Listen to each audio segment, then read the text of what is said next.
का देत हो पाव लेबा। ए बाबूजी हाँ ए करीबा कैसे हो करिएवा बड़ी करिएवा पे ध्यान देते यार। अरे यही का हो ए सुना हटावा हाथ मत लगाओ पहले पैसा तू सारे सामान का हाथ ना धरे अरे छुए थे ना बाबूजी कहां छुए अब मारा भाने से हे भाई देखा ले बाबू मार समझ गिर जाए भैया समझ गिर जाए भैया ये एक दबाव अरे ये बाजत हो ये हमार सामान बा हम दबाई ठीक है दबावा बस हमने दबा लो घटिया बुका हैं ये ना जेकर सामान वाला वही दबावला ठीक है ना और बाकी सब नहीं दबावल। अरे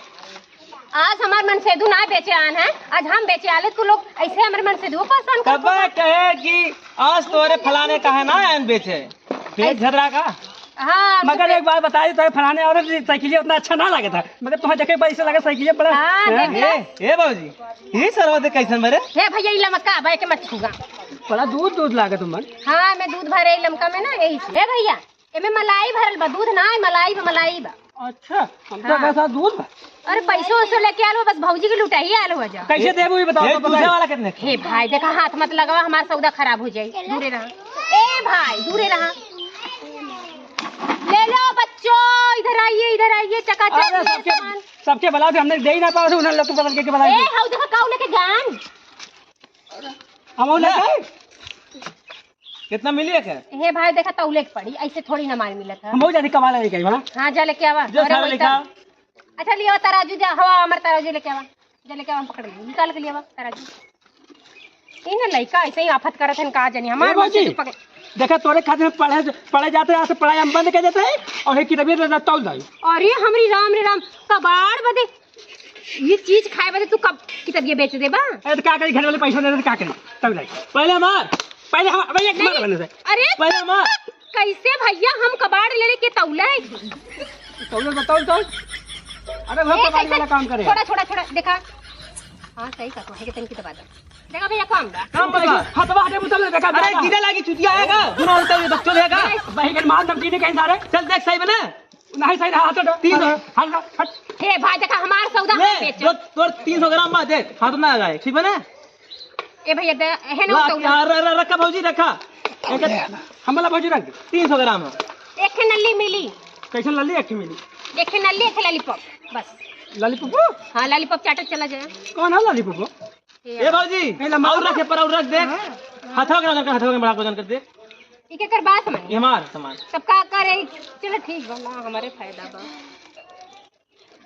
देखा भाई कुछ ना ही कुल में भाव ना लागत बा के काम करना है ना ये सब हमारे 1 किलो है ये ले ला दीजिए कहां मिली ये ले ला ए चल धर बोरा भरे ए भाई अरे साहब कबाड़ी वाला देखे दिखा दे भौजी कबाड़ी है ले जा रखा पीछे अरे तो क्या निकाल धरा है घोड़े का देखा कुछ चोरैया मत अरे चोर लागे तुम्हें भौजी हमारे कहां मिली तोरे का हमें गोलका चाहिए देखा भैया एक का नली सोपाड़ी मिली ला एक तो हके मिली और एक तो है मिली चुबलाओ चल अरे मोर माई रे ई दवाई बा पेट झरे वाली एक मत खा पेट पोके लगबा ओहो घवाई दवाई है हां वो दवाई कहां बा हम तोहरे में ना हिस्सा मेरा हमारे क्या बना था हम चाहिए तोहर की तबियत कम में ले जा रहा 1 रुपया बिकाई ले 1 रुपया के नली बा नहीं हमें ये दोनों चाहिए हमें क्या गोलका चाहिए गोलका नहीं तो तू लोग खत्म हो गया हमें भूख चाहिए अरे बाप रे बाप तब मन का दवाई ले ले बा ये भगवान छुट्टे हम चली आई बेचे ए बेचे हम मन के दुए बेचे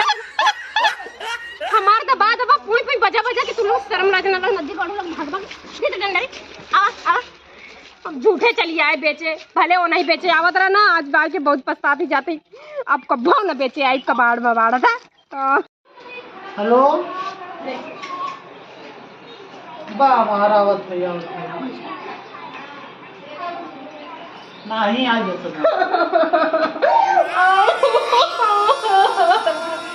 काबर का कही काबर कुछ न कह लायक बाकी काबर मैं कर धंधा करेंगे आज हमार पता चला सही कहा तू बहुत ताम झाम रहा है कबाड़ वाले काम में समझ में आए जे देखा ते पकड़ पक दबा देत रहा अरे बात ऐसा तो ना करन सारे दुई बेटा हना रहने इतना जिद्दी रहने इतना दलित रहा ना